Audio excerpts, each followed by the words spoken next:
Hey guys, my name is Patrick, and today we're going to look at a little marketing campaign made by Nutella around 3 years ago in the Netherlands.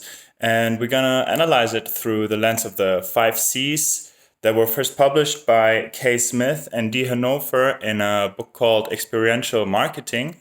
So you're going to watch the video first. I'm going to show it real quick, and then we go right into the 5 Cs. Ga ik nog één compliment geven? Die knot op je hoofd.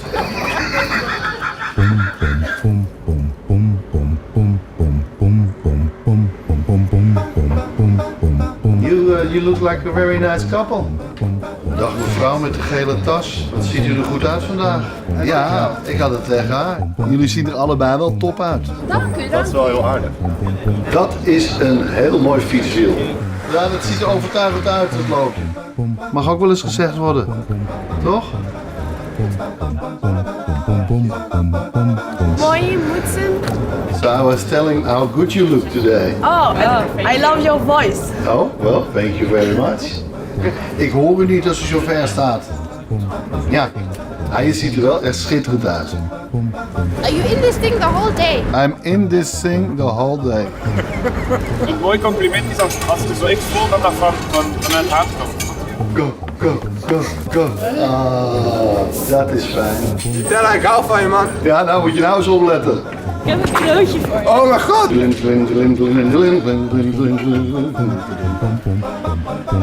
Oh, schatjes zijn. Ja. Dank je. Dankjewel. Hey! Who's talking? So, as you guys could see, quite a fun campaign in my opinion. Nicely executed, very well. However, not perfect. Let's first talk about the target audience. It's obviously in the middle of the street. You could call it a guerrilla marketing campaign. There was not much targeting done as it was in the middle of the street. So Smith and Hanover explained there are 5 Cs which are essential for experiential marketing campaigns. The first one is connection, which intends to how is the brand connecting with their target audience or their customer. The ones most applicable to this Nutella campaign, I think, are first of all the emotional connections. They give compliments, they have humor. More importantly, though, I think is the surprise and delight connection. You have these random compliments coming out of a machine that you do not expect to talk to you at all. So there's the surprise. You have the delight part as well because it gives you compliments for things. And it gives you free Nutella at the end of the interaction. So there's another delight. Definitely funny and humorous, obviously. And it also has strong parts of the intercept connect. This has to do with the guerrilla aspect of the campaign. They are in the middle of the street. They just randomly talk to people and give them freebies and interact with them directly. Another C is the control, which specifies how much control of the interaction the brand has with the customer. In this case, I would argue it's low to no control at all, as it's random people on the streets, really. So they can't pick and choose actors or anything or any narrative. They are not scripted, as it seems. It seems very spontaneous, everything they do. And they're highly dependent on the willingness of the individual who they approach to interact with them, actually. Content, the next C is what content can you generate out of this campaign? I see this I could see this in TV spots, viral videos, and social media posts. However, I think this is more of the weakness of this campaign in general. I will go into that in more depth later. Currency is the next one. What do the customers have to give in order to participate in this interactive experience with the brand? I would definitely say behavior currency, because they have to interact in order to be interacted with, in a way. So that would fall into the category of behavior. And also social currency, because we still have to consider this is a campaign and they had to give consent in order to have their videos and their faces published, of course. So I think this would fall onto the social currency, which they will obviously use then in post in all different channels. Conversion is the next one.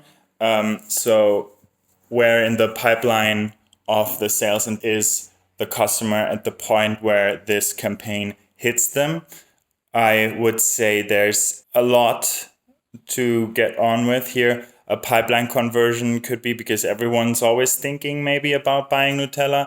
It's like an all-day product, so it's not the strongest conversion. However, it could play into it. Influencer conversion, people who are being approached will definitely talk about it later with their friends, with their family, etc. Maybe even have a social media comment about it. Which brings us to mention conversion. They might be posting their interaction, maybe writing a blog post, maybe writing a tweet about at Nutella, hey, thanks for the free Nutella, etc.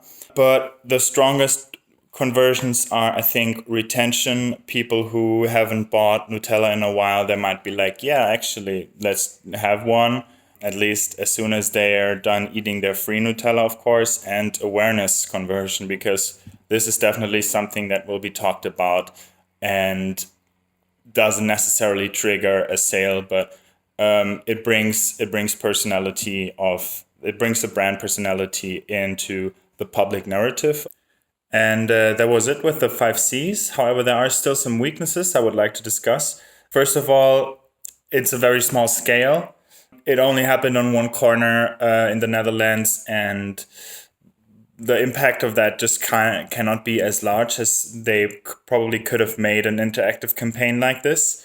We saw a good example of something else by Coca-Cola, who had the Drink Your Coke campaign, where they partnered up with Shazam, and whenever there was a Coke campaign, people could Shazam it and get a voucher for that. So there could have been a strategy like that for Nutella as well, where they just can target the whole population of a country with a ad that's scalable.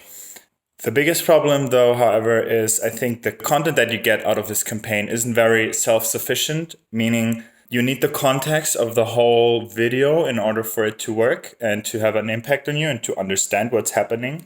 I think there would have been a way that they could have made an interactive experience with the people that, if it would be a little bit more controlled, so not no too low on the control, but a little bit more where they would have a script, have prepared a couple of questions. For example, tell us when you like Nutella the best. What are your best memories about Nutella? Out of this, you would have content that is good in and of itself, and you could just have little YouTube ads, just have a 5-second snippet out of it, and people will still get it. And people will still see this as an honest interaction with people that actually are their customers and not just actors.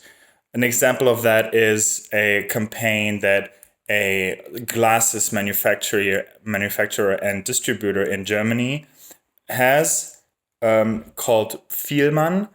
And they frequently go on the streets and people who leave their stores and ask them, why did you choose Vielmann? And this is the whole shtick, basically. Next to me, you can see a little mood board that would indicate the whole situation and the setup. It's basically similar, only with more focused on the content that can be generated out of this campaign and make this campaign have more impact and more ways to distribute. Thank you very much. That was it. In a second, you're going to see my sources that I used, so you can check for yourself. And thank you very much for your attention.